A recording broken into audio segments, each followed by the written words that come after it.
On Friday, September 25th, 1981, Thelma Pauline Melton was walking along the Deep Creek Trail in the Great Smoky Mountains National Park in Tennessee. This was an area she'd been coming to every summer for almost 20 years, and so it was a trail she was familiar with and had walked many times. At the time, Thelma was 58 and retired, and she was walking with two friends of hers who were part of a group that was staying in the campground together. At about 4 p.m., as they walked along, her two friends teased her a little bit because she seemed to be walking slower than normal and was falling a bit behind. Then, as if to show them up, Thelma sped up and passed them. They then commented on how fast she was now going, and Thelma looked back and laughed and kept going. When she was about 75 yards from them, she crested a small hill and then was out of sight, and strangely, this was the last time Thelma was ever seen. As they got to the hill a few seconds later, they expected to see her along the pathway, but there was no sign of her. It is a heavily forested trail with some twists and turns and small hills, so that wasn't all that weird. Then, not thinking much of it, they figured she'd just returned to the trailer where her husband Robert was. So they continued on and reached the trailer less than 30 minutes later, only to find that she wasn't there either, and Robert hadn't seen her since they left. Getting slightly more alarmed by then, Robert made some calls to see if she'd gone to any of the trailers nearby. Meanwhile, the two friends told their husbands, who left immediately to retrace their steps along the trail. They quickly went the entire distance, and although there were lots of people, there was no trace of Thelma. They would even ask all the other people they saw on the way if they'd seen anyone matching Thelma's description, but not a single person had seen her either. Finally, an hour and a half later, when it was clear this was serious, they called the police and officially reported her missing. Police arrived shortly afterward, and a thorough search was started, and over the course of 4 days, kept the trail closed and scoured the area. In total, this ended up being 100 miles of trails, with over 100 searchers and dog teams on the pathways and in the forests. Unfortunately, after everything, there was nothing. No signs of a struggle, no scent, and no sign of Thelma. Now, that day, she left the trail without her ID, wallet, and keys. The only thing she had with her was her cigarettes. In addition, she was on medication for high blood pressure and nausea, which she had also left in the trailer. Because she had none of her essential items, and because she was a 2-pack-a-day smoker who couldn't walk very far or very fast, police initially suspected foul play. Maybe she had been abducted by someone along the trail. The problem with this idea, though, as police quickly learned, was that Thelma was not a small woman.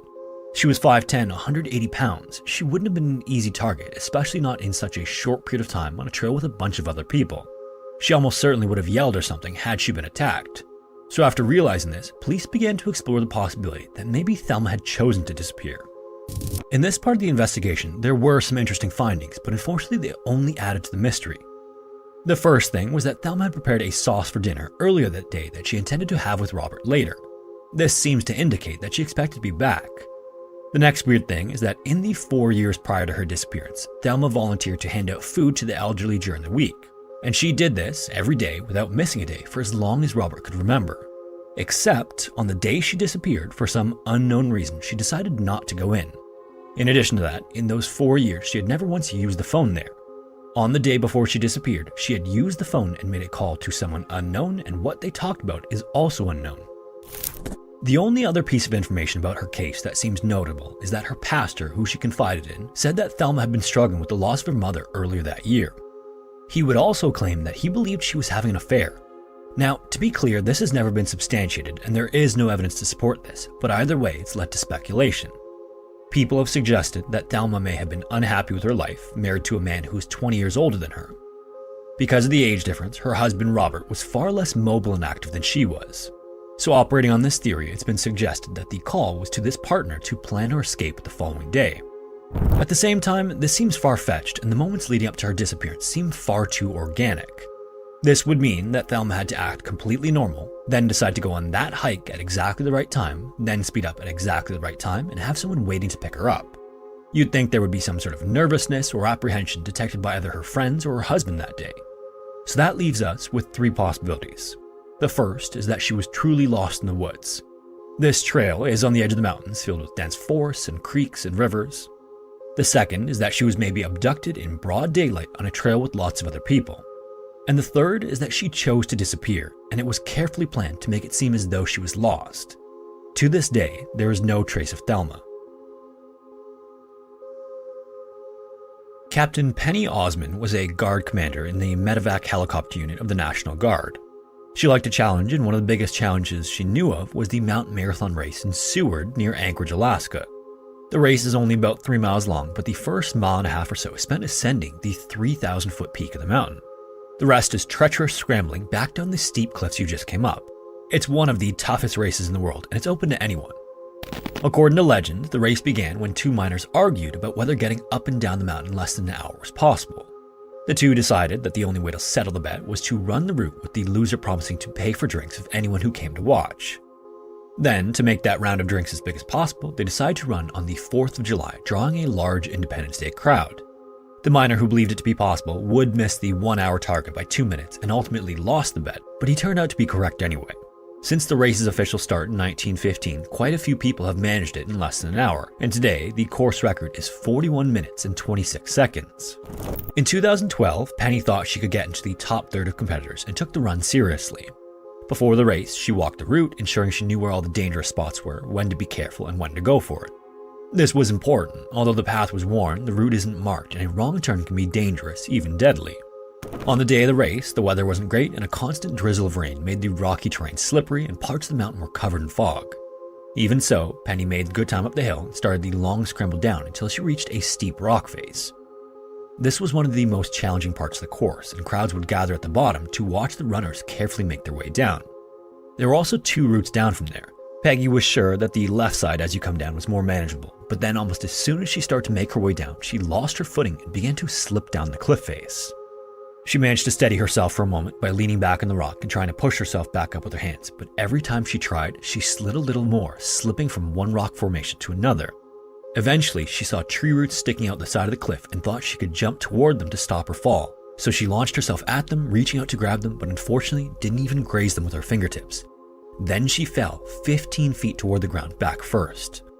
A woman at the bottom ran toward the cliff and tried to break Penny's fall, and she did slightly, but Penny still smashed into the ground, hitting her head and torso. Luckily, she was still conscious, so the woman held on to her and stabilized her while they waited for a medevac to fly her out. Penny would then go on to spend 6 weeks in the hospital with lacerations and broken ribs, and the spot where she fell turned out to be dangerous. Later, another runner named Matthew Kenny fell so hard he broke his arm and his skull, knocking him unconscious for days. Penny and Matthew also weren't the first or the last people to be badly injured in the race.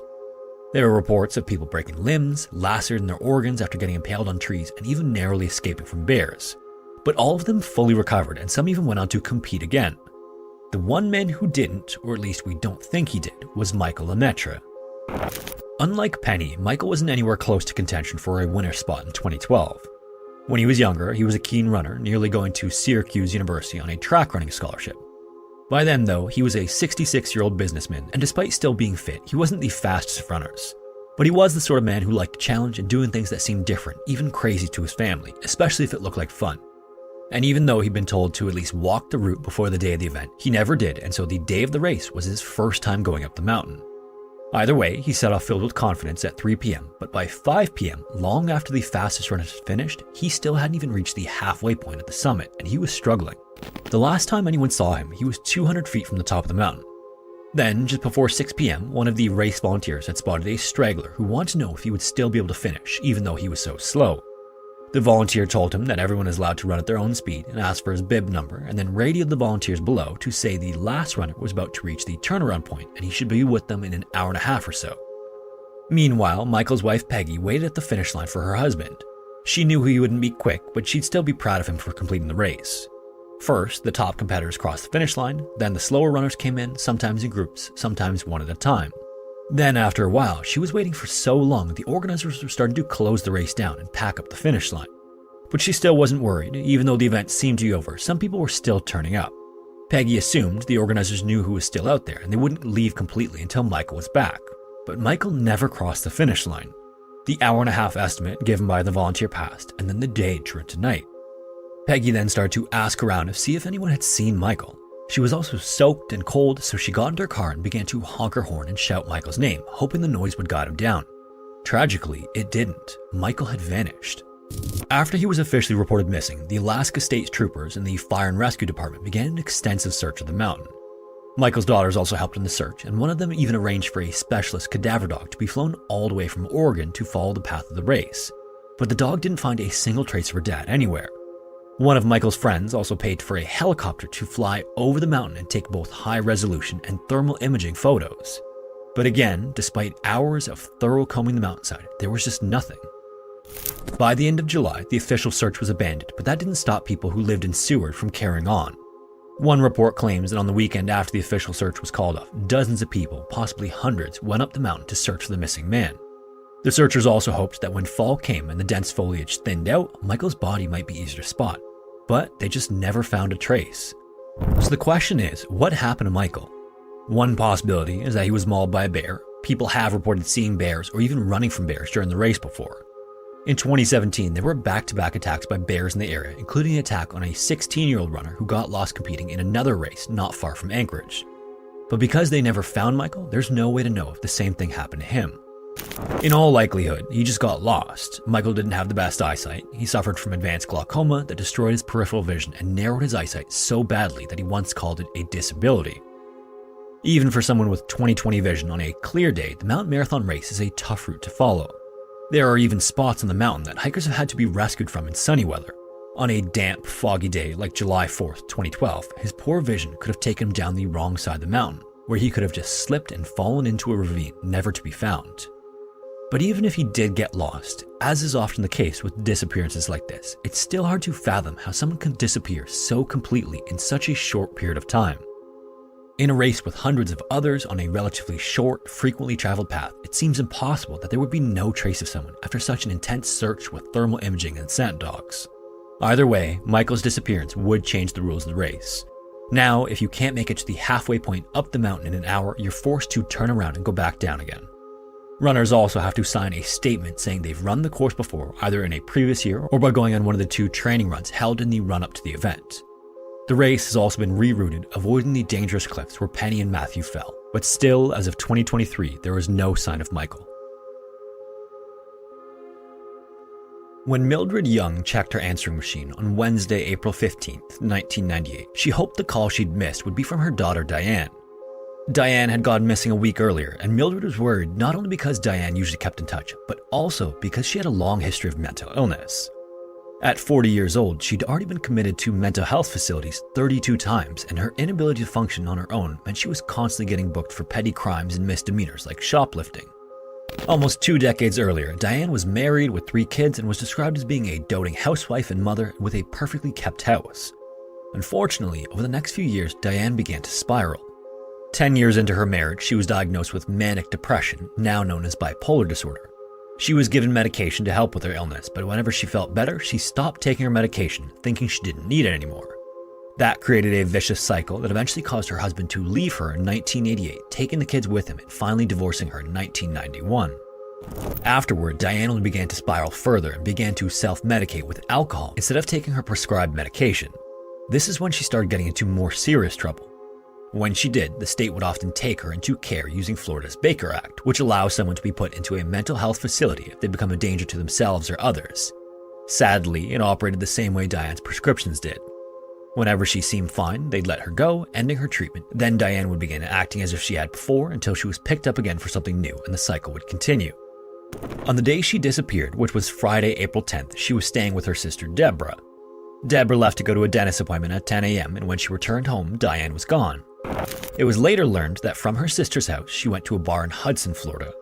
It's not clear how she got there because it was about 10 miles and Diane didn't have a car. Either way, after arriving at the bar, she had a few drinks, but then shortly afterward began walking in circles repeatedly. The bartender then refused to serve her, thinking she had too much to drink. Then after leaving the bar, she might have been seen in 2 local restaurants. The following day, she was seen walking north on a road near New York Avenue. Then she checked in and stayed at the Coral Sands Motel until the 14th. Now, the Coral Sands Motel was a bit of a dump. It was mostly falling down, and it was known to attract seedy individuals and those hard on their luck because it was cheap. It was sort of the last place you'd want to get to know people. Then she seems to have left the motel on the 14th. Mildred didn't know any of this, as she was going to check the message on her answering machine the following day on the 15th. All she knew was that her daughter had disappeared on the 10th and had not been seen or heard from since. Then she pressed the button to listen to the message, and to her relief, she began to hear Diane's voice. Unfortunately, the relief was quickly replaced by pure terror.